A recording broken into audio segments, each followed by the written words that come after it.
Hello दोस्तों, स्वागत है आप सभी का हमारे आज के इस नए वीडियो में। दोस्तों, आप लोग को पता ही है कि हमारा एसएससी एमटीएस का एग्ज़ाम काफ़ी नज़दीक आ चुका है और ऐसे में हमें अपना जो तैयारी है काफ़ी नेक्स्ट लेवल का करना होता है।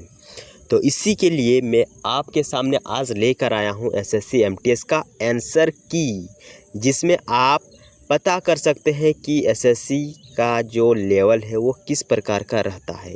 ख़ास करके एमटीएस में काफ़ी सरल एग्ज़ाम जो कि एसएससी एमटीएस में पूछा जाता है, बस उसको आप देखकर उसी लेवल का तैयारी में लग जाइए, आपका एग्ज़ाम निकल जाएगा 100%। चलिए, पहला प्रश्न आपके सामने क्या है। एक डैश दिया हुआ है और बोल रहा है, उस्ताद जिन्होंने 1940 के दशक के अंत में इस कला शैली को पुनर्जीवित किया, जिसमें केशुचरण महापात्र और रघुनाथ दत्ता शामिल है। तो इसका आंसर क्या होगा? ओडिसी। देखिए, आंसर आपके सामने है, आंसर आपके सामने है, आप आसानी से इसको रीड कर सकते हैं। अगला क्वेश्चन क्या है। लता मंगेशकर द्वारा गाई गई एक प्रसिद्ध गीत ए मेरे वतन के लोगों के संगीत निर्देशक कौन थे, ये बताना है। तो सी रामचंद्र। अगला question, to love and a little malice okay. आत्मकथा निम्नलिखित में से किस लेखक द्वारा लिखी गई? अगर आपको हिंदी में थोड़ा सा कंफ्यूजिंग होता है तो आप इंग्लिश को प्रेफरेंस दीजिए, इंग्लिश को थोड़ा सा देखिए, आपका जो कंफ्यूजिंग है वो दूर हो जाएगा। अगर इंग्लिश वाला समझ में नहीं आ रहा है तो हिंदी वाला देखने का कष्ट कीजिए। देखिए, जैसे कि हिंदी पढ़ने में मुझे असुविधा हुआ, अब मैं अगर इंग्लिश को पढ़ूंगा ना तो मज़ा आएगा। लिखा हुआ है true love and a little malic, वही लिखा हुआ है ना, वहाँ पर हमने पढ़ा कितना हिचकिचा कर। तो ये जो आत्मकथा है ये खुशवंत सिंह का है। किसका है? खुशवंत सिंह का, एक भारत का महान लेखक है, याद रखिएगा। अगला क्वेश्चन क्या है दोस्तों? अगला क्वेश्चन है, ये क्वेश्चन जो है ये करंट अफेयर का है। लिखा हुआ है 2023 में कोरिया भारत राजनीतिक संबंध में उसका जो 50 साल पूरा हो गया है। इस उपलक्ष्य में कहाँ पर 3 दिवसीय अखिल भारतीय एक चैम्पियनशिप का उद्घाटन किया गया? ये आपको नहीं करना है। आप देखिए कि इंटरनेशनल रिलेशन से प्रश्न पूछ रहा है, इंटरनेशनल रिलेशन से प्रश्न पूछ रहा है। भारत के मुख्यमंत्री नहीं, प्रधानमंत्री जाता है, प्रधानमंत्री जाता है ना, यहाँ वहाँ दौड़ले बोलता है, वो अच्छा बात है। अगर यहाँ वहाँ जाता है ना तो उससे मतलब क्या होता है, एक संबंध क्रिएट होता है, इससे देशों के बीच मारपीट नहीं होगा। जैसे कि रूस यूक्रेन का मारपीट हो रहा है ना, इस चीज़ से बचने के लिए मोदी यहाँ वहाँ दौड़ने लगता है। ओके। तो हाल ही में हमारे जो प्रधानमंत्री है वो नीचे थाईलैंड के नीचे कौन सा है? सिंगापुर, और उसके बगल में एक देश है वहाँ पर गया था।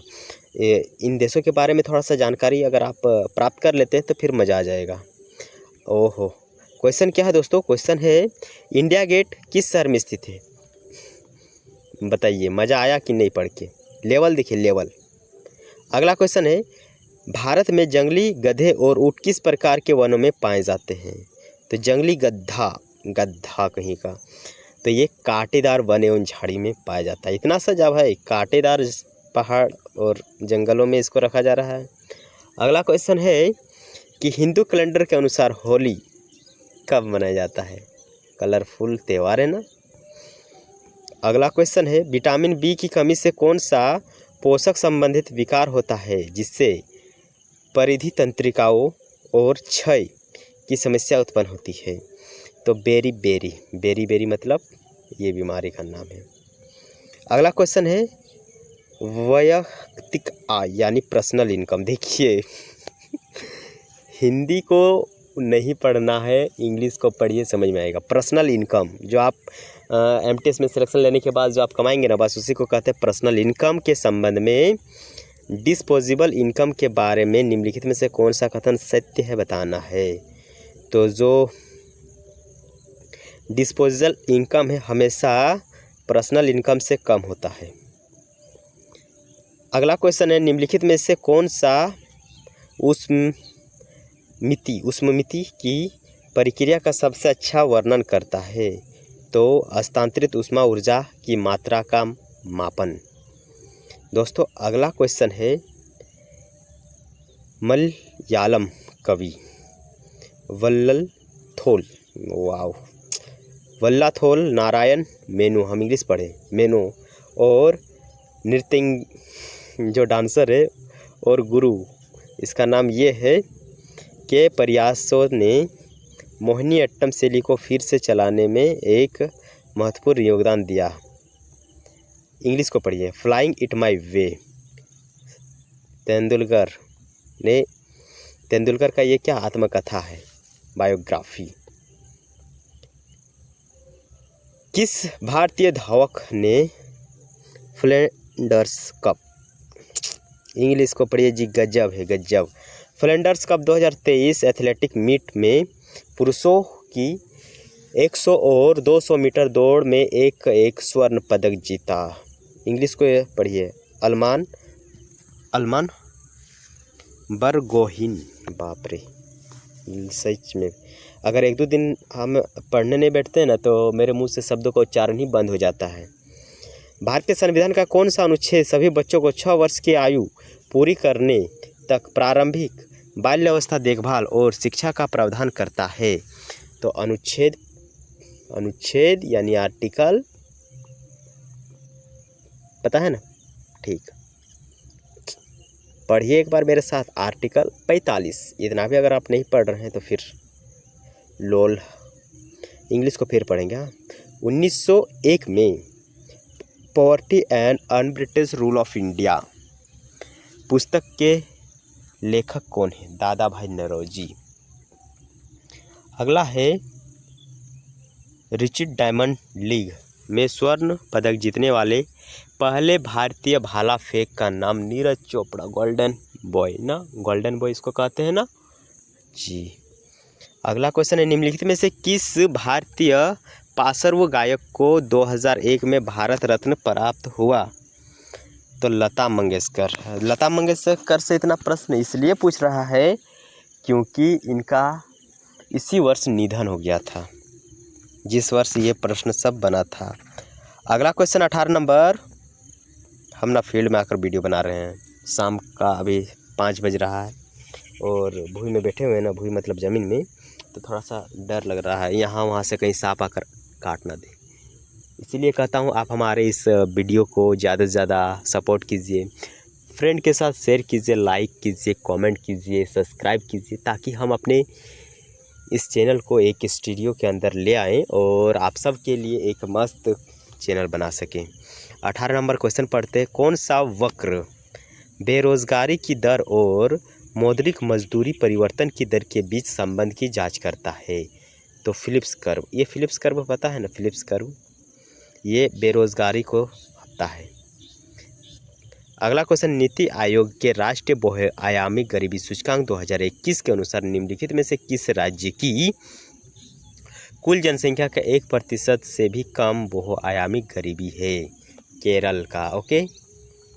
20 नंबर क्वेश्चन, भारतीय रिजर्व बैंक की उदारीकृत प्रेरण योजना के तहत जावक प्रेरण यानी आउटवर्ड रेमिटेंस मतलब जो होता है ना, जो विदेश के लोग भारत में अपने परिवार के जीवन यापन के लिए कुछ पैसा भेजता है, उसको रेमिटेंस कहते हैं, के ने वित्तीय वर्ष 2023 में पहली तिमाही में मजबूत वापसी की, क्योंकि भारतीयों ने अंतर्राष्ट्रीय यात्रा, करीबी रिश्तेदारों के रखरखाव और उपहार के खर्च बढ़ाए। समझ गए?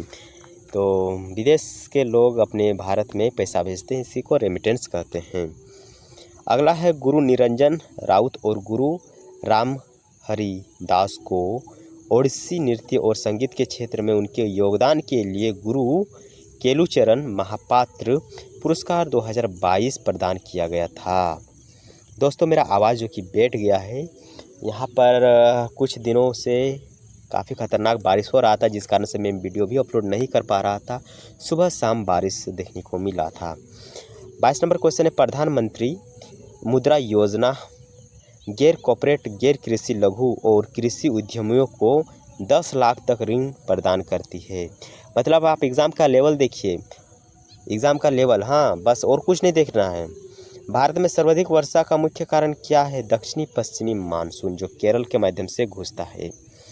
24 नंबर प्रश्न, निम्नलिखित में से कौन सा एक संवैधानिक निकाय नहीं है? नीति आयोग कब बनाया गया था? 2015 में। अगला क्वेश्चन है 2016 में अखिल भारतीय मुस्लिम लीग की स्थापना कहाँ हुई थी? ढाका में। ढाका कहाँ पर है? पश्चिम बंगाल में कि पाकिस्तान में? ये मैं आपके लिए छोड़ देता हूँ। ढाका पश्चिम बंगाल में स्थित है, मतलब बांग्लादेश में स्थित है कि पाकिस्तान में स्थित है, बस। ओके, 10 मिनट में हमने जीएस का जितना भी आंसर की था, जीएस का मतलब आंसर की को डिस्कस किया आपके साथ और समझाने का भी थोड़ा सा कष्ट किया कि लेवल किस प्रकार का रहता है। इसी के साथ हमारा ये जो वीडियो है ये ख़त्म हो गया है। मुलाकात होगी एक अनदर वीडियो में, तब तक अपना ख्याल रखिए, पढ़ते रहिए, सिलेक्शन लीजिए बस। चैनल पर अगर आप पहले टाइम विज़िट किए हैं दोस्तों तो ज़रूर एक सब्सक्राइब कर दीजिएगा और अपने फ्रेंडों के साथ, जो फ्रेंड पढ़ने लिखने में एक्टिव रहते हैं, बस उन्हीं के साथ आपको ये वीडियो शेयर करना है। अगर आप अपने फैमिली मेम्बर को शेयर कीजिएगा ना तो वो इन वीडियो को नहीं देखेगा, लाइक कमेंट करके बाहर निकल जाएगा, फिर मेरा जो वीडियो है उसका व्यू डाउन, उसका रीच डाउन हो जाएगा और फिर वीडियो वायरल में नहीं जाएगा। इसीलिए आप जो वीडियो देखते हैं उसको फ्रेंड के साथ शेयर कीजिए, वे फ्रेंड जो पढ़ने लिखने में सक्षम रहते हैं, एक्टिव रहते हैं। ओके, मुलाकात होगी कल आपसे एक अनदर वीडियो में, तब तक के लिए बाय बाय।